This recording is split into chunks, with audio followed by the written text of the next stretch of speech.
Les amis, bonjour. Je suis sûre que vous allez bien. C'est une nouvelle édition de Level Up et c'est un plaisir de vous retrouver. Ça fait un petit bout de temps et je peux vous assurer que vous m'avez manqué.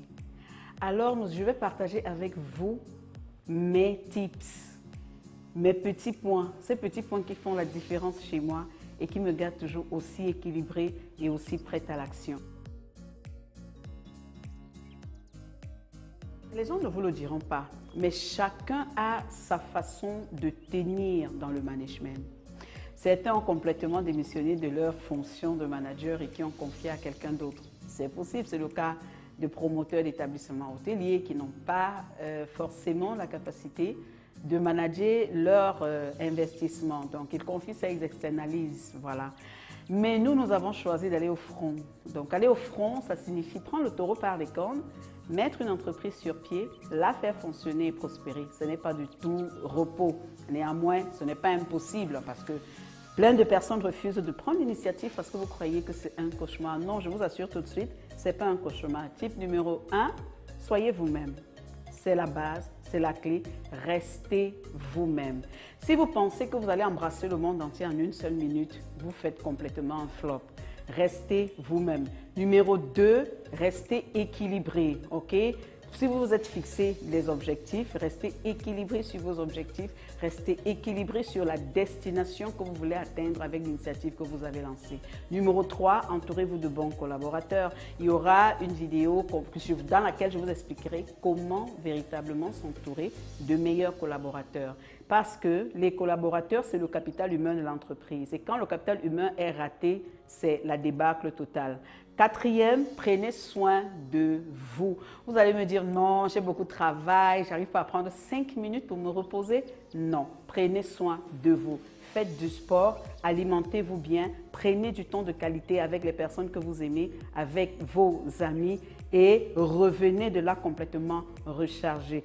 Ensuite, numéro 5, prenez la peine d'apprendre à déléguer. Un chef d'entreprise n'est pas une personne qui fait tout le travail seul, non.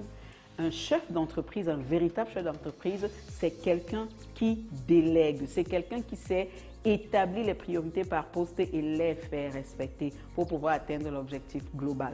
Et ensuite, il faudrait vous assurer d'avoir correctement planifié. Donc, chaque jour, mes journées sont complètement planifiées. Si je ne les fais pas moi-même, je les fais faire. Et puis, tel que mes journées sont planifiées, c'est ainsi que je réussis mes journées.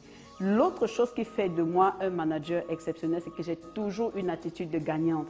Vous ne saurez jamais qu'un manager a des problèmes, vous ne saurez jamais quand l'entreprise est en train de tanguer, vous ne saurez jamais quand il y a des difficultés auxquelles on n'arrive pas à pallier tout de suite. C'est très compliqué de garder la face, mais vous avez la capacité de garder la face. C'est très compliqué à un moment donné de regarder vos collaborateurs en face, d'avoir envie de leur dire des choses et de ne rien dire. Ça s'appelle la maîtrise de soi, je chute dessus.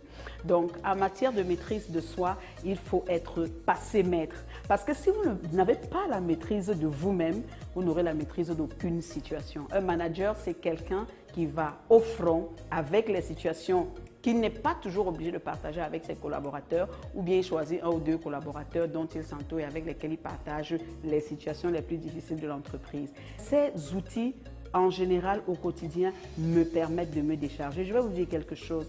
N'arrêtez pas d'étudier, n'arrêtez pas de vous former parce que plus vous vous formez, plus vous vous facilitez la vie en termes de réalisation de vos plans d'action. Parce que le management change tous les jours. J'ai l'habitude de dire, et c'est une conviction personnelle, le management, c'est un peu comme la médecine. Il y a le management général et puis maintenant, il y a les différentes disciplines.